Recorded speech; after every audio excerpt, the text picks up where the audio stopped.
ونصلي ونسلم على رسوله الكريم أما بعد فإن الله تبارك وتعالى قال في كتابه المجيد يا أيها الذين آمنوا أنفقوا مما رزقناكم صدق اللہ مولانا العظیم. حاضرین عزیز، اللہ رب العزت کا بے پناہ لطف اور کرم ہے کہ جس کی توفیق سے ہم آج جمعۃ المبارک کی ان مبارک ساعات میں اللہ کے حضور اس کے گھر میں موجود ہیں. اپنی گفتگو کی ابتدا اس دعا کے ساتھ کریں گے کہ اللہ تعالیٰ آج ہمارا یہاں پر جمع ہونا اپنے گھر میں یوں بیٹھ کر اللہ کے گھر میں بیٹھ کے اللہ کے گھر میں اپنی گوناگوں مصروفیات سے وقت نکال کے اللہ کی رضا کی خاطر یہاں پر جمع ہونا، اللہ تعالیٰ اس کو اپنی بارگاہ میں قبول اور منظور فرمائے اور اللہ تعالیٰ اس کو ہمارے لیے تو شے آخرت بنائے. جو مضمون آج جس کا ہم باضابطہ جس کی ابتدا کرنے جا رہے ہیں وہ اسلام کا تصور انفاق ہے. آپ حضرات کو معلوم ہے کہ رمضان المبارک کی آمد ہے. اللہ کے حضور دعا بھی ہے کہ اللہ تعالیٰ ہم سب کو رمضان المبارک کی مبارک ساعتیں دیکھنے کی توفیق نصیب فرمائے اور رمضان المبارک کی جو برکات ہیں وہ سمیٹنے کی توفیق نصیب فرمائے. تو استقبال رمضان کے پیش نظر جس مضمون کا میں نے انتخاب کیا آپ احباب کی مشاورت سے وہ انفاق کا تصور ہے. دیکھیے، پہلے ایک بنیادی بات سمجھنے کی ہے، وہ یہ کہ اسلام کا جو معاشی نظام ہے اس کی جو بنیادی اس میں چیزیں ہیں اس میں ایک بڑی اہم درجے کی چیز وہ اسلام میں تصور انفاق ہے. انفاق کہتے ہیں خرچ کرنے کو. انفاق کو اہل علم نے دو بڑی قسموں میں تقسیم کیا ہے. کچھ تو ایسا خرچ ہے، ایسے انفاق ہیں جنہیں کہتے ہیں کہ یہ انفاق واجبہ ہیں، جن کو خرچ کرنا خاص حالات میں ہر شخص پہ اس کے احوال کے مطابق اس کو خرچ کرنا لازم ہے. جیسے زکوٰۃ ہے تو اب زکوٰۃ کی ادائیگی جو بھی مستحق ہے اس کے جس پر جو صاحب نصاب ہے اس پہ زکوٰۃ کی ادائیگی واجب ہے، لازمی طور پہ ادا کرے گا. جیسے صدقہ فطر ہے انفاق کی ہی ایک صورت ہے مگر یہ کہ اس کی ادائیگی لازم ہے. جیسے کوئی شخص نیت کر لیتا ہے کہ وہ کچھ خرچ کرے گا تو اب نیت کر لینے یا نظر مان لینے کے نتیجے میں اس کو خرچ کرنا اس پر لازم ہو جائے گا. تو بعض تو اس کی صورتیں ایسی ہیں جو جنہیں کہتے ہیں کہ یہ واجبہ ہیں، ان کی ادائیگی لازمی ہے اور وہ ویری کرے گی ہر شخص کی اپنی حالت کے مطابق. بعض اس میں ایسی انفاق کی صورتیں ہیں جو اس درجے کی نہیں ہیں، انہیں واجبہ نہیں ہیں بلکہ وہ مستحب کے درجے میں ہیں، یعنی پسندیدہ ہیں. وہ ایک پسندیدہ صورت ہے، وہ ایک آئیڈیل صورت ہے. اس میں ترغیب ہے، یعنی وہ ہونا کیا چاہیے اس کے ذہن میں وہ ذکر ہوتی ہے کہ ہونا یہ چاہیے کہ یوں اس طرح سے خرچ کیا جائے. تو اب اس کی خاص نہ کنڈیشن ہے نہ وقت کا تعین ہے. تو پہلے تو ایک بنیادی تصور ذہن میں رکھیے کہ جب ہم انفاق کی بات کرتے ہیں تو انفاق مطلق، جب انفاق کا لفظ بولتے ہیں تو وہ خرچ کرنا ہے. اب وہ خرچ کرنا مالی اعتبار سے انفاق یعنی مال کا خرچ کرنا وہ بھی اس میں شامل ہے. اچھا، آپ کو اللہ تعالی نے جو رزق عطا فرمایا ہے وہ بصورت علم ہے مثلا، تو اب علم کو آگے پہنچانا، اس کو خرچ کرنا، اس کو صرف کرنا، آگے منتقل کرنا. السلام علیکم. تو یہ انفاق ہے، یہ بھی انفاق کی صورت ہے. آپ کو اللہ تعالیٰ نے ہنر دیا ہے تو اپنے ہنر کو آگے منتقل کرنا اللہ کی رضا کی خاطر، یہ بھی انفاق ہی کے تحت ہے، انفاق ہی کی صورتیں ہیں. تو انفاق جب ہم مطلق بولتے ہیں خرچ کرنا، تو یاد رکھیے کہ اس کے اندر مال کا خرچ بھی شامل ہے، اس کے اندر آپ کا علم خرچ کرنا، آگے منتقل کرنا وہ بھی اس میں شامل ہے، اس کے اندر آپ کی صلاحیتیں، آپ کا ہنر جو آپ کو اللہ تعالیٰ نے دیا ہے وہ بھی آگے خرچ کرنا اور آگے منتقل کرنا وہ بھی اس کے اندر شامل ہے. تو لفظ انفاق میں نے آپ کو عرض کی کہ بھئی جب مطلقاً بولا جاتا ہے تو یہ اپنے مفہوم میں عام ہے، مال بھی اس میں شامل ہے. آپ کے پاس رزق ہے، کھانے کی وسعت ہے مثلا، تو کھانے کو آگے دینا، خرچ کرنا یہ بھی اس میں شامل ہے. کوئی ہنر صلاحیت ہے، اس کو آگے منتقل کرنا اللہ کی رضا کی خاطر، یہ بھی اس میں شامل ہے. تو مطلق جب انفاق بولتے ہیں تو یہ ایک بڑی جامع سی اصطلاح بن جاتی ہے. اور میں نے آپ کو بتلا دیا کہ بعض اس میں واجب صورتیں ہیں جن کی ادائیگی آپ پر اور ہم پر لازم ہے، ہر شخص پر اس کے حال کے مطابق. مگر ہم جو آج کی نشست میں جس کو مضمون بنا رہے ہیں وہ مضمون ہے مطلق انفاق کا تصور. اور اللہ تعالیٰ نے توفیق دی انشاءاللہ تعالیٰ تو اگلی جو ہماری نشست ہوگی اس میں بھی توفیق تعالیٰ جو خاص جو انفاق واجبہ ہیں ان کو اگلی نشست میں انشاءاللہ ذکر کریں گے باذن اللہ تعالیٰ. جب آپ یہ بنیادی تصور سمجھ گئے کہ جو انفاق کا جب ہم مطلق لفظ بولتے ہیں اور اسلام میں انفاق کا ایک جو مطلق تصور ہے وہ بہت جامعیت کا حامل ہے اور اتنا ایک حسین تصور ہے کہ وہ تصور دیگر ادیان میں آپ کو اس طرح سے اس حسن اور خوبصورتی کے ساتھ نہیں ملے گا.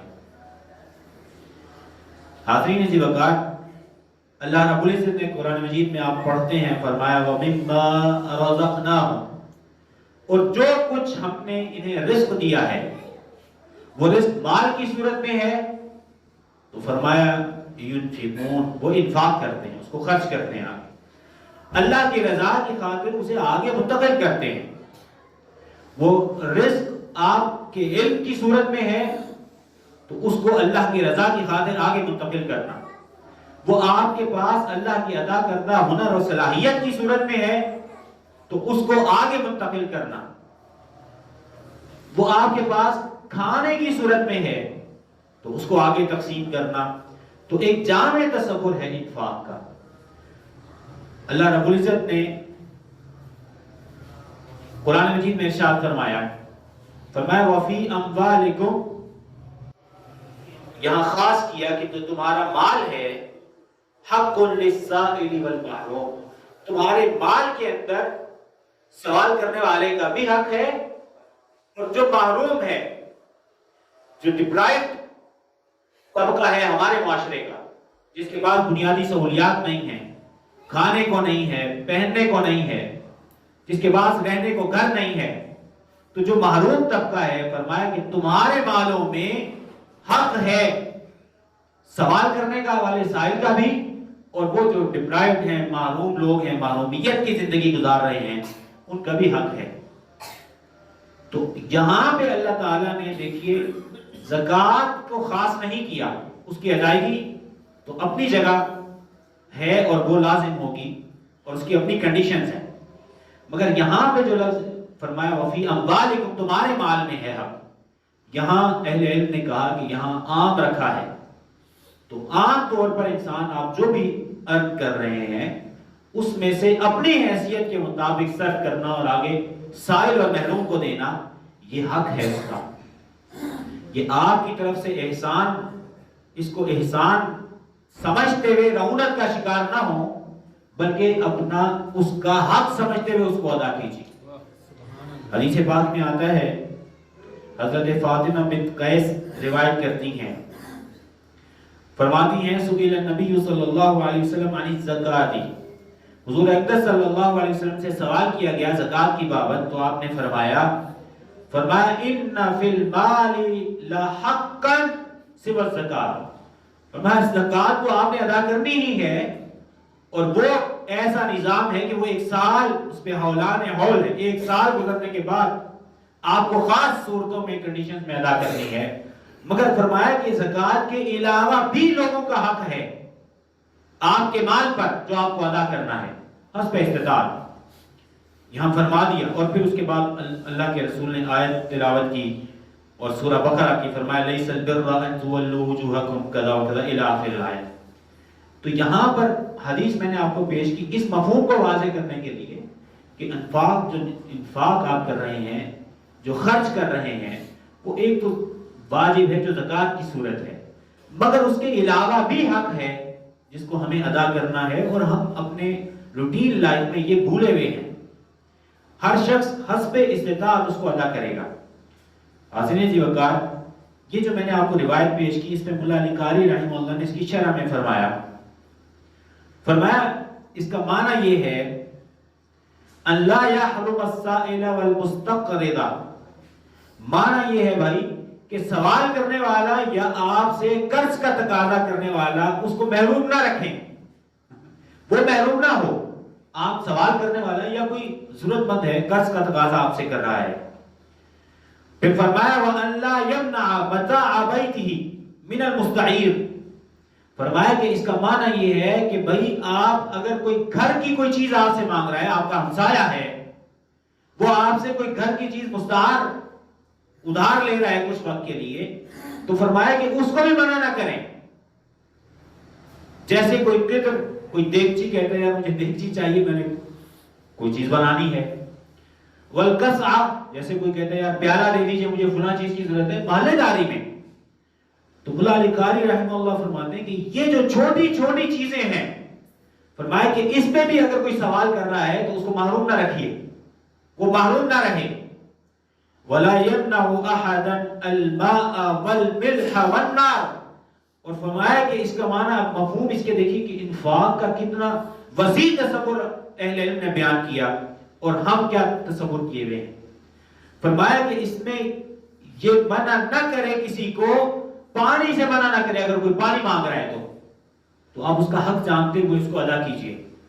اگر کوئی نمک مانگ رہا ہے تو فرمایا کہ نمک ہے، آگ ہے، جلانے کو کوئی چیز چاہیے، تو فرمایا کہ یہ چیزیں بھی اس میں شامل ہیں، تو ان چیزوں کو بھی خرچ کیجئے، اور ان چیزوں کو بھی اپنے ہمسائے کو، گھر میں رشتہ دار کو، ضرورت مند کو، قرض طلب کرنے والے کو، اور جو سائل ہے سوال کرنے والے کو، ان چیزوں سے بھی منع مت کیجئے۔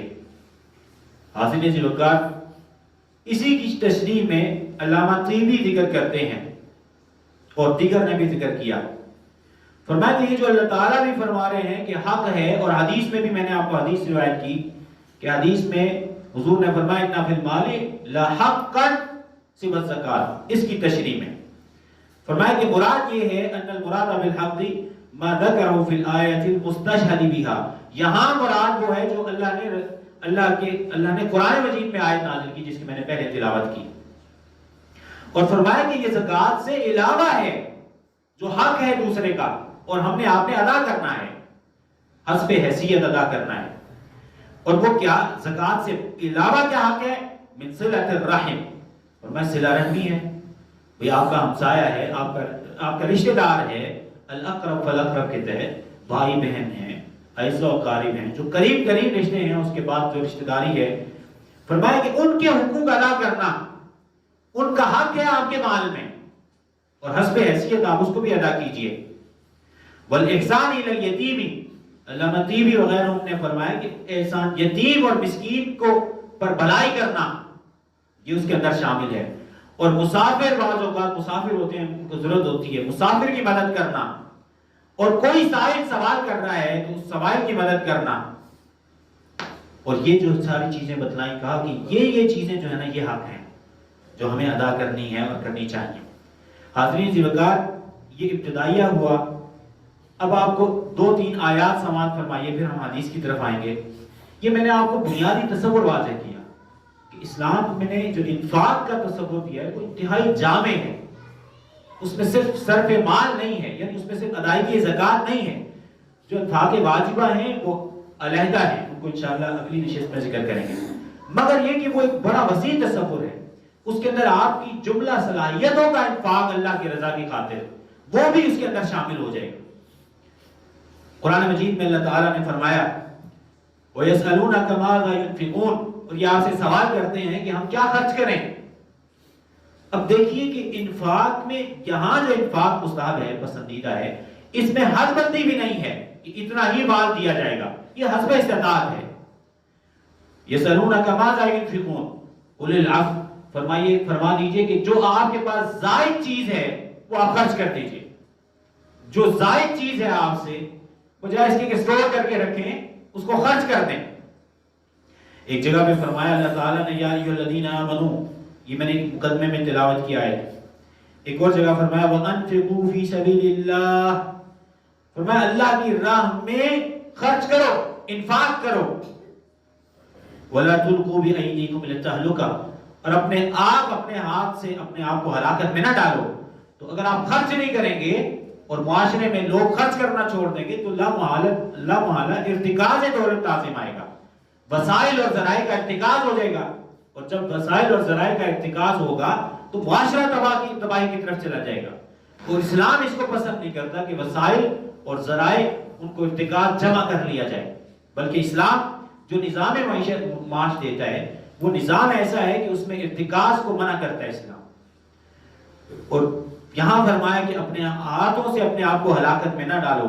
وَأَحْسِنُوا، اور احسان کرو. إِنَّ اللَّهَ يُحِبُّ الْمُحْسِنِينَ، اللہ تعالیٰ احسان کرنے والوں کو پسند کرتا ہے.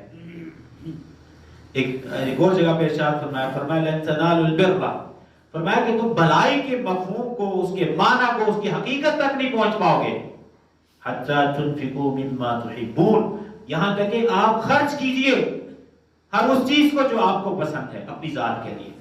تو ہر وہ چیز جو آپ کو اپنی ذات کے لیے پسند ہے اس کو انفاق کیجئے، اس کو خرچ کیجئے، اس کو اپنے بھائی کو دیجئے، اپنے رشتہ داروں کو تقسیم کریں، اعزاء و اقارب میں تقسیم کریں، اہل محلہ میں جو قریب ہے، جو ایک شخص کے ماتحت جو شخصیات آتی ہیں ان سے شروع کر کے آگے. فرمایا وَمَا تُنْفِقُوا مِنْ شَيْءٍ فَإِنَّ اللَّهَ بِهِ عَلِيمٌ، جو بھی آپ انفاق کر رہے ہیں اللہ تعالیٰ اس کو جانتے ہیں. حاضرین ذی وقار، اس کو بھی سمجھیے کہ جب انفاق انسان کرتا ہے تو مال خرچ کرنے سے آپ کے پاس جو چیز صلاحیت ہے، جو بھی اویلیبل ہے چیز، اس کو خرچ کرنے سے وہ بڑھتی ہے. اللہ تعالیٰ اس کا بدل دیتے ہیں. حدیث پاک میں ہے، حضرت ابو ہریرہ رضی اللہ عنہ روایت فرماتے ہیں ان رسول اللہ صلی اللہ علیہ وسلم قال، حضور نے فرمایا قال اللہ تعالیٰ، حدیث قدسی ہے، فرمایا اللہ تعالیٰ یہ کہتے ہیں. اللہ تعالیٰ کیا کہہ رہے ہیں؟ اللہ تعالیٰ فرما رہے ہیں انفق، فرمایا اے بنی آدم، اے انسان، انفاق کر، خرچ کر، غریب کو، سائل کو، مستقرض قرض طلب کرنے والے کو، ضرورت مند پر، فرمایا حسب استطاعت خرچ کر. انفق علیک، اللہ تعالیٰ فرماتا ہے میں تجھ پر خرچ کروں گا. تو اگر ہم اور آپ انفاق کریں گے اپنی حیثیت میں رہتے ہوئے تو یہ دیکھیے انفاق کے لیے جو نفقات واجبہ ہیں جن کا ادائیگی لازمی ہے ان کا انتظار نہ کریں، وہ تو سال بعد آئیں گے نا. مگر یہ ان جنرل بتلا رہا ہوں کہ آپ کی اور ہماری روزمرہ زندگی میں ایسے ہے. حدیث پاک میں انہوں نے فرمایا ید اللہ ملآ، فرمایا اللہ تعالیٰ کے جو ہاتھ ہیں وہ بھرے ہوئے ہیں. لا تغیضها نفقہ، اس کو خرچ کرنا، انفاق کرنا، اپنی مخلوق کو کھلانا اور اپنی مخلوق کو رزق دینا، پہننے کا لباس دینا، رہنے کو گھر دینا. فرمایا کہ اللہ تعالیٰ کا جو انفاق کرنا ہے یہ اس کے رزق کو کم نہیں کرتا. اللہ تعالیٰ کے پاس جو بھرے ہوئے ہیں خزانے, اس کے خزانے کو کم نہیں کرتا. سحاء اللیل والنہار, صبح و شام جو اللہ تعالیٰ نوازشات کرتے ہیں اپنی مخلوق پہ, ان پر بھی جو مانتے ہیں اور ان پر بھی نوازشات کرتا ہے جو اس کا انکار کرتے ہیں. فرمایا کہ یہ اللہ تعالیٰ صبح و شام خرچ کرتا ہے اور خرچ کرنے سے اس کا خزانہ کم نہیں ہوتا. پھر فرمایا قال ارأیتم ما انفق منذ خلق السماوات والارض, فرمایا کہ تمہاری کیا خیال ہے, کیا رائے ہے, تم اس کو کیسے دیکھتے ہو جب سے آسمان اور زمین کو اللہ نے پیدا کیا ہے وہ انفاق کر رہا ہے, وہ خرچ کر رہا ہے. آسمان اور زمین کو جب سے اس نے مخلوق بنائی ہے, مخلوق اس کی محتاج ہے اور وہ اس پہ خرچ کیے جا رہا ہے. فَإِنَّهُ لَمْ يَغِدْ مَا فِي يَدِي, اور جو اللہ کے ہاں خزانہ ہے اس کا پہلے دن سے جب سے اس نے مخلوق بنائی اور اس کو نوازنا شروع کیا تب سے اس کے خزانے میں کبھی کبھی نہیں آئی. تو ہمارے لیے ترغیب اس میں ارشاد فرمائے. حدیث پاک میں آتا ہے حضرت ابو ہریرہ نے فرمایا, حضور اکرم صلی اللہ علیہ وسلم نے فرمایا کہ اللہ تعالیٰ فرماتا ہے انفق یا ابن آدم, اے ابن آدم تو خرچ کر, انفاق کر, انفق علیک, میں تجھ پر خرچ کروں گا. حاضرین ذوالفقار, اس کی تشریح میں مولا علی قاری رحمہ اللہ نے لکھا حدیث کی شرح میں, فرمایا اس کا معنی یہ ہے کہ انفق الاموال الفانیہ, اے آدم, بنی آدم, اے انسان, جو فانی فنا ہو جانے والا مال ہے اس میں سے خرچ کر. آپ کا ہمارا مال فنا ہو جانے والا ہے, اگر آپ سیو کر کے رکھ بھی لیں گے تو کتنا عرصہ رکھیں گے, اس کو فنا ہے, وہ ضائع ہو جائے گا. فرمایا کہ مولا علی قاری رحمہ اللہ نے فرمایا کہ معنی یہ ہے کہ جو فنا ہونے والے مال ہیں اس دنیا میں اس کو خرچ کیجئے, خرچ کرو. لِتُدْرِكَ الْأَحْوَالَ الْعَالِيَةَ فِي الْعُقْبَةِ, تاکہ آخرت میں اونچے درجات آپ کو ملیں, اونچے احوال ملیں. خرچ کرنے کا فرمایا. فرمایا اس کا معنی یہ ہے, یہ بھی کہا گیا ہے کہ اس کا معنی یہ اللہ تعالیٰ فرما رہے ہیں اعط الناس, اے انسان لوگوں کو نواز, عطا کر, لوگوں پہ خرچ کر. فرمایا اعط الناس ما رزقتک, جو کچھ میں نے تجھے رزق دیا ہے اس میں سے لوگوں پہ خرچ کر. وہ آپ کا علم ہے تو علم کا انفاق کیجئے, آگے علم منتقل کیجئے. میں نے آپ کو ابتدائیے میں بتلا دیا, وہ آپ کے پاس کوئی ہنر اور صلاحیت ہے, اللہ کی رضا کی خاطر اسے آگے منتقل کیجئے. مال ہے, کھانا پینا ہے, جو چیز آپ کے استطاعت میں ہے آگے صرف کیجئے. فرمایا جو میں نے تجھے رزق دیا ہے اس میں سے خرچ کر, اور فرمایا تاکہ میں دنیا اور آخرت میں تجھ پر خرچ کروں. اور یہ اشارہ ہے, فرمایا اشارہ ہے, اللہ تعالیٰ نے فرمایا وَمَا أَنفَقْتُم مِّن شَيْءٍ, کہ جو بھی تم چیز خرچ کرو گے فَهُوَ يُخْلِفُهُ, تو اللہ تعالیٰ اس کا بدل دیں گے, اللہ اس کا بدل دیں گے. حاضرین ذی وقار, حدیث پاک میں آتا ہے حضور اکرم صلی اللہ علیہ وسلم نے ارشاد فرمایا, فرمایا علی کل مسلم صدقہ, فرمایا ہر مسلمان پر صدقہ ہے, خیرات کرنا ہے, خرچ کرنا ہے, ہر مسلمان پہ صدقہ ہے. اب آپ کے بھی ذہن میں سوال پیدا ہو جائے گا کہ ہر مسلمان پہ صدقہ ہے تو ہر ایک کی تو استطاعت ہی نہیں ہے. کوئی ایسے بھی ہیں جو خود فقیر ہیں, وہ کیا خرچ کریں اور صدقہ ادا کریں, وہ کیا انفاق کریں. سوال آپ کے ذہن میں آیا نہیں آیا؟ سوال آیا. حضور سے صحابہ کرام نے بھی پوچھا, صحابہ کرام نے کہا قالو یا رسول اللہ فإن لم یجد, اب اگر وہ بیچارہ وہ صاحب حیثیت ہی نہیں ہے, مال ہی نہیں ہے, اب صدقہ کیا کرے, کیا صدقہ و خیرات کرے. اگر اس کے پاس مال نہ ہو خرچنے کو تو کیا کرے. تو حضور نے فرمایا فَيَعْمَلُ بِيَدَيْهِ فَيَنْفَعُ نَفْسَهُ يَتَصَدَّقُ, فرمایا ایسے شخص کو چاہیے کہ وہ اپنے دونوں ہاتھوں سے محنت مزدوری کرے, کام کرے, ایسے مانگتا نہ پھرے, گھر نہ بیٹھا رہے, بلکہ آگے بڑھ کے اپنے ہاتھوں سے کام کاج کرے, اور کام کاج کر کے خود بھی کمائے اور اپنی حیثیت کے مطابق جو دے سکتا ہے وہ دوسرے کو بھی دے دے.